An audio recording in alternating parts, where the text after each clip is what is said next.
धार्मिक मान्यताओं के अनुसार किसी भी व्रत में गणेश जी की कहानी पढ़ने से उस व्रत का संपूर्ण फल प्राप्त हो जाता है। सनातन धर्म में गणेश जी की कथा यानी विनायक जी की कहानी का विशेष महत्व माना जाता है। कहते हैं कि यह कथा किसी भी व्रत त्योहार में पढ़ी जा सकती है। धार्मिक मान्यताओं के अनुसार इस कथा को पढ़ने से व्रत का संपूर्ण फल प्राप्त हो जाता है और भगवान गणेश जी की विशेष कृपा प्राप्त होती है। तो किसी भी व्रत में गणेश जी की यह कहानी अवश्य ही पढ़ें। एक नगर में एक बुढ़िया माई रहती थी जो मिट्टी के गणपति जी की पूजा करती थी, लेकिन वह गणेश जी की प्रतिमा रोज बनाए और रोज ही वह गल जाती थी।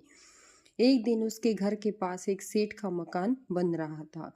वो मकान बनाने वाले मिस्त्री से जाकर बोली, मेरे लिए पत्थर का गणेश बना दो।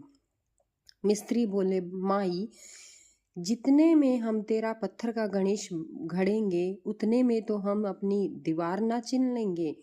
बुढ़िया ने कहा कि राम करे तुम्हारी दीवार टेढ़ी हो जाए। अब मिस्त्री जितनी बार दीवार बनाए वो टेढ़ी हो जाए। हर बार वो चिने फिर ढावे, फिर चिने फिर ढावे। ये करते करते देख उनको शाम हो गई। शाम को सेठ जी आए। उन्होंने देखा कि कुछ भी काम नहीं हुआ है। तब एक मिस्त्री ने सेठ जी से कहा, एक बुढ़िया माई आई थी, कह रही थी मेरा पत्थर का गणेश बना दो।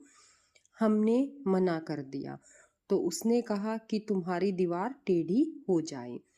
तब से दीवार सीधी ही नहीं बन रही है। हम बार बार बनाते हैं और ढा देते हैं, लेकिन दीवार तो सीधी हो ही नहीं रही। सेठ ने बुढ़िया को बुलवाया।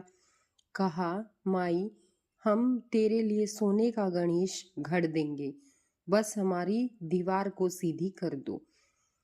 सेठ ने बुढ़िया को सोने का गणेश घड़ा दिया। इसके बाद सेठ की दीवार सीधी हो गई।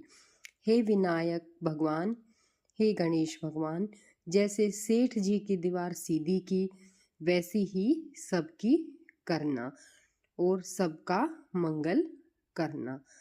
ओम गम गणपते नमः।